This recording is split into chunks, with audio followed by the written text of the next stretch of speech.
everybody, it's Christina of CraftyPaws. I'm here to do a quick card share with you guys.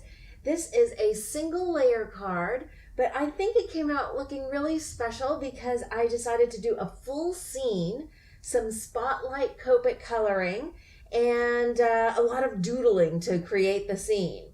This is a holiday card that I made for my parents, and I wanted it to be special, so I also made this in a really jumbo size. I basically cut a card front that was half of a full standard 8.5 by 11 sheet of cardstock. So this is 8.5 inches, and this is 5.5 inches. So it is huge. See that size? And basically, to kind of compose the scene, I followed the rule of thirds. So if you look at these two cuties who are from the 2009 Xmas Sweeties from the Greeting Farm, it's these two little cutie patooties. I colored them up to represent me and my hubby, and they are in the lower 2/3, right? If this was 1/3, 2/3 down here, and also 2/3 to the left side of the card. So this is in the center, this is over to the left. So this follows the rule of thirds. I also stamped in this stove oven combination, including a little cookie tray and the cookies from this awesome stamp set called Sprinkled with Joy from Lawn Fawn. And I also stamped out the sentiment that says, "May your holidays be sprinkled with joy." And I doodled a little frame around that. I also added some faux stitching so that it would kind of be like a modern take on a sampler.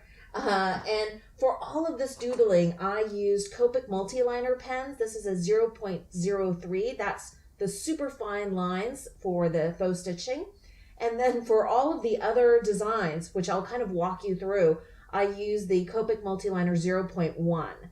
And I find that if I, take my time when drawing with this Copic multi-liner, it gives me nice fat lines that are comparable to the stamped line images.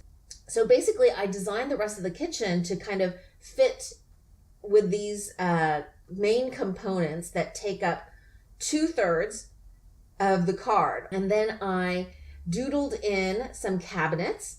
This was really easy to do. Basically, it was just little rectangles and then doodling in some hinges. And because the hardware where the cabinets would kind of naturally open up fall behind the little boy and the little girl, I didn't even have to draw those in.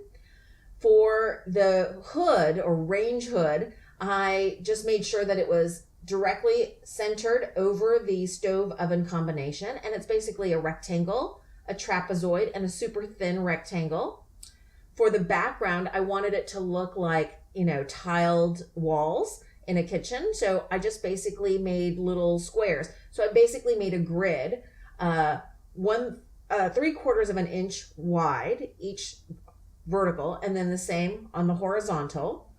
And for the floor, you can see I put the floor with some angled lines because this is facing directly in front of you. So there wouldn't be any kind of perspective on the wall, but the floor, there really should be perspective that follows the perspective of this stove oven.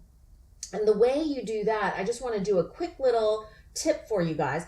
What you can do is when you have an image like this that clearly has, that's wider in the front and smaller in the back, that clearly has that 3D look, what you do is you take this angle going back and you just doodle in a little pencil mark. And then you do the same thing on this side, following this angle here. And where those two lines intersect, that's your horizon point. And then everything else that you want to have that kind of 3D look, you just mark to that point, that intersection. So for this floor, I marked off every inch all the way across the bottom. And then all I have to do is take my ruler and go to that cross intersection and draw the line, which gives me the perfect angle to follow the same horizon point that the stove has. So that's a little, doodling drawing tip for you guys if you're interested. And really that's it. I Copic colored just the boy and the girl because I wanted to do some spotlight Copic coloring. I didn't want the details of all of the scene that I drew in to distract from the main focal points of these two little kids. If you're interested in the particular Copic colors I used, please check out my blog post, which I will link to in the description box below. Really simple Copic coloring, not too many colors. Just paid attention to kind of trying to give the feeling of fluffiness for their faux fur hats and trim here. If you enjoyed this share video, please give it a thumbs up. Thanks so much for watching. I hope you guys are having a wonderful crafty day.